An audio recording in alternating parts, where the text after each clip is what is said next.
Alright dudes, Hayzink here, welcome back to the channel for another Disgaea RPG video. So there's some new banners coming up on Disgaea, well there's one new banner coming up on Disgaea and that is for Easter Mal and Bunny Seraphina, and it's time to do the showcase and let you see what these characters are about. Quick disclaimer guys, I just need to make you aware that I'm actually not very well at the moment, so if my energy levels are a little bit lower than normal, I apologise, I'm sorry. I got like 2 hours sleep last night, I'm hot, I'm sweaty. I shouldn't have this hat on, but I need to cut my hair, so I need to wear my hat, which is making me even hotter. So if I don't have the normal level of energy and excitement, I apologise in advance. I'm hoping that I still have the energy to do my edits, to have like footage of super attacks and stuff like that playing, but this one might just be a wee bit more delivering the facts of the characters. So if that's not up to the usual standard, I apologise in advance. With all that being said, however, if you've not already, please consider subscribing to the channel, like the video, do all that good stuff. So we're going to start off by talking about the character out of the two that I think slightly better. Quick disclaimer, I don't really think any of these two characters are fantastic by any stretch, and I think they're easily skippable, but we'll go over them anyway and you guys can make your own decisions. And we're going to start off by talking about Bunny Seraphina. I know a lot of people like this character design. If that's the reason you want to pull a character, then by all means go for it, do you know what I mean? But let's look over her kit. Let's look over what she does and let's see how she is as a unit. Now obviously, as people probably guessed already, Bunny Seraphina is a character that's unique to Disgaea RPG. She doesn't come from a mainline game, so she is literally just in this game and in this game only. Now she is a bow user, so her Evilities, quite a few of them are gonna well, one of them is going to boost other bow users as well. So depending on what you're building, characters like New Year's Rosalind will get a boost off of this character. So her Evilities, will start there as always. Her main ability is Easter Invite, okay? Easter in June. Great timing, Voltran. Human allies, all stats except speed plus 11%. I mean, that's not bad. She's boosting all humanoid allies, so she can slot into a mixed team. It's not like she's only tied to being on bows. Her pardon me, her NE1 is called Egg Hunt, and it's bow wielding allies, damage dealt by skills plus 15%. So if you had her on a team with, again I'll just use her as an example, someone like New Year's Rosalind, she's going to be buffing the damage that New Year Rosalind does, and she, as we go on, you'll see that she's got AoE attacks, so she'll also get a boost from New Year's Rosalind as well, so they kind of go hand in hand with each other.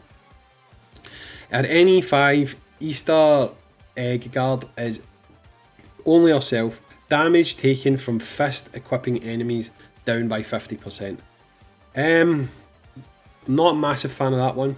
It's very specific. It's only a very small section of the game that she's going to get a defensive boost when facing.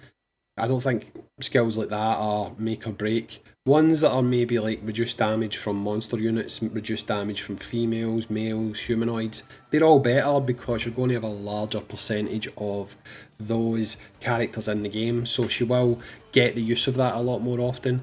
But when it's just fifth equipping enemies, I don't really think that's anything to write home about personally.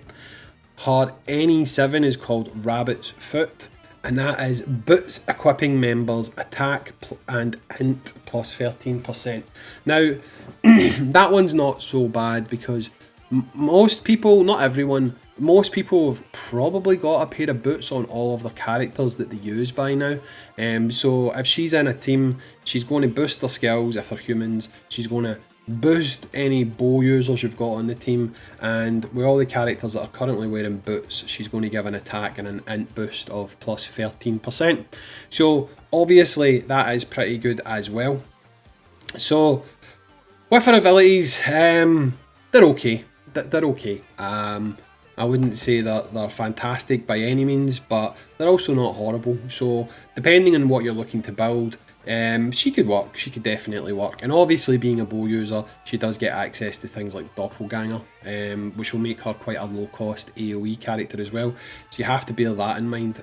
She could be quite useful for that type of thing. So let's go ahead and look at her skills, okay? So level 1 skill, oh sorry, the starter skill, the first one that you come out with is Dazzling Bunny Eyes. And it's Come On Mr. Rabbit.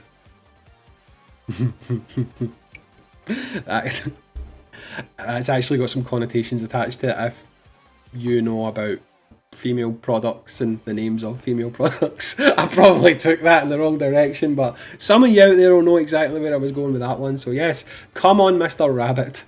That's a single unit attack and it's speed down by 3%. Her next one is Bunny Celebration. Let's party. Immune to sleep and immune to paralysis for your entire party. That's decent. Let's be honest, that's decent. There is going to be situations where that would be useful to you. There is challenges and stuff like that that you can get put to sleep, you can get paralysed, and having that skill, that if you had a good battery unit on the team with her, someone like Awakened Rosalind, I think you could just about, depending on where she goes, you could probably just about get her to pop that turn 1, maybe. It just depends what happens with any other battery units you've got, any other boost units. So in some situations, for some very specific stages, she could maybe be quite handy for people who haven't yet completed things like the tower. The next one, Battle Bunny Band, which is an AoE. Please listen to the special performance tonight, and it's attack down by 20% and obviously causes D-level damage as well. So those are your 3 skills that you're going to get straight off the bat. If I can, I'll try and splice in those skills because I do have her on JP. I don't have her at any free, so you won't be seeing the any free skill. Well, I might actually be able to get the video from the Bolt Trend channel and I'll splice that in. But again, I'm feeling awful, guys, so I don't know how much editing I'm going to do on this one. But our any free is Bunny Trial, which is a single, it's a single target damage, and it also is a buff to herself. It does S level damage and it buffs attack for herself by 30%. So that's decent. That's going to do a lot of damage and take out a lot of units, like if you're basically just targeting one unit, which is all you can do. So yes, the reason why she's actually the character I would say that is probably better than Mal is because if we look at her spells, you can see, I'll go over them, but obviously the box is floating about me somewhere.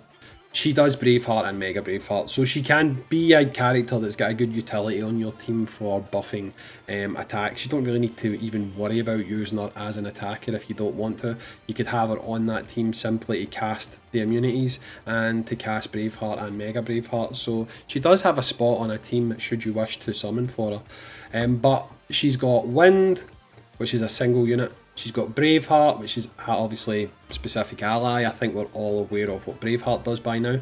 She's got Mega Wind. She's got Mega Braveheart, which is the one obviously people are aiming for with that 55% attack boost. And she also has Giga Wind, which is an AoE. So you can obviously see there that, I mean, she's not a bad unit by any stretch of the imagination. I just feel that there's a lot of other characters in the game right now who are on a lot of banners that can fill a lot of her criterias. Like, I wouldn't pull for Bunny Seraphina just for the fact that she has Braveheart and just for the fact she has Mega Braveheart, because there's lots of characters in the game right now that can provide you with that same buff. So I just don't think for that aspect of her kit she's necessarily a must pull. Clearly there's other reasons to pull for characters if they're your favourite unit, if you like how they are dressed, all that kind of good stuff. Then, do you know what I mean, go ahead and summon. I mean, you like the character, you summon for the character, it's as simple as that.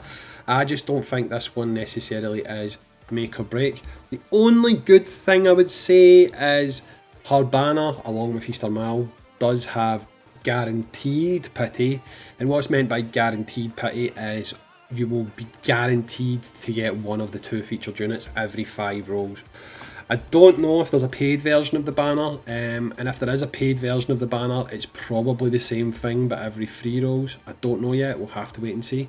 But if you summon 5 times, Bunny Seraphina will pop or Easter Mal will pop. Do it 10 times, again, Bunny Seraphina or Easter Mal will pop. So if you really want the character, it's probably a half decent banner to go on. It's definitely better than something like the New Year Rosalind banner, because that banner doesn't really have anything to fall back on. This banner does. So if you're wanting to pick up one of these limited characters or seasonal characters, then Bunny Seraphina is your girl, and she will be available as of tomorrow. So let me know how your summons go. Let me know if you're going to be summoning for the unit. We can all appreciate the artwork and stuff like that, that's awesome, but are you going to actually summon for this unit based on her kit? Let me know in the comments down below. Again guys, I'm sorry if my energy's been a little bit down in this one. Unfortunately, it's probably going to be the same in the next video because I need to record it straight after this, but I have to get them out today. The banner comes out tomorrow. So, I've been Hayzink. You can say get well soon in the comments if you wish, but I'll catch you on the next Disgaea RPG video, dudes. Peace.